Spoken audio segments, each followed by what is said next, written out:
大家好，我是阿丽。秋天是吃萝卜的季节，这个季节的萝卜便宜又好吃。今天分享个萝卜非常好吃的做法，加一块豆腐。首先把豆腐放入大一点的碗中，用擀面杖压碎，压得越细腻越好。压成这个样子就可以了，放在一旁备用。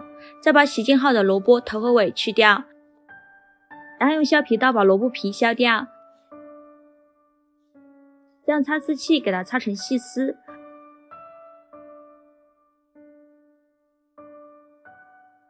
准备个去皮的胡萝卜，也给它擦成细丝。擦好后，在上面撒一勺食盐，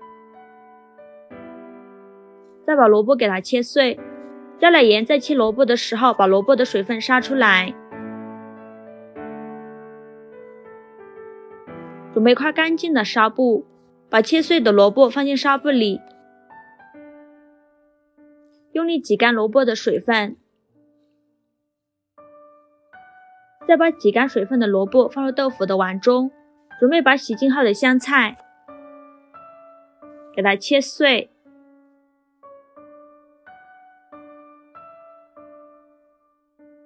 切好之后装入豆腐的碗中，加了香菜，炸出来的丸子会更加的好吃。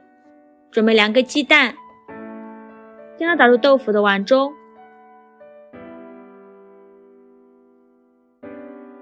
现在调香味，加适量的胡椒粉，再加适量的十三香，先给它搅拌均匀。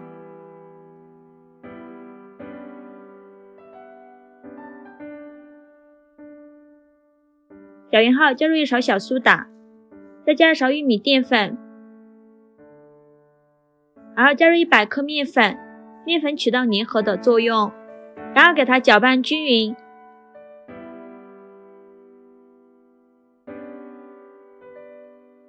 搅匀后再下手揉成一个面团，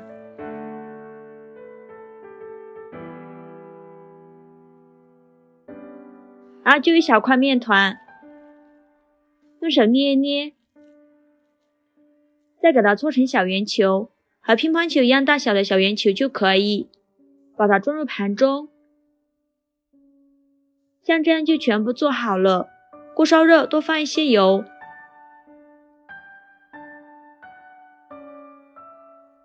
放一根筷子下去，周围能迅速起小泡泡，说明油温已经可以了。再把小丸子下入锅中，开中小火慢炸，炸至定型，给它翻一下面。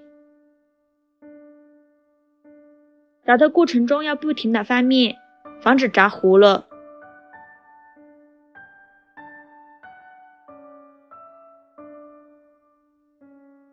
炸至表面金黄，像这样就可以出锅了。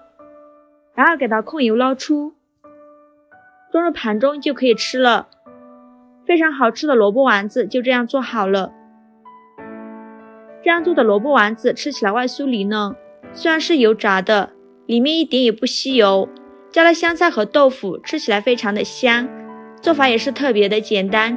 喜欢的朋友就赶快收藏起来吧，谢谢您的支持。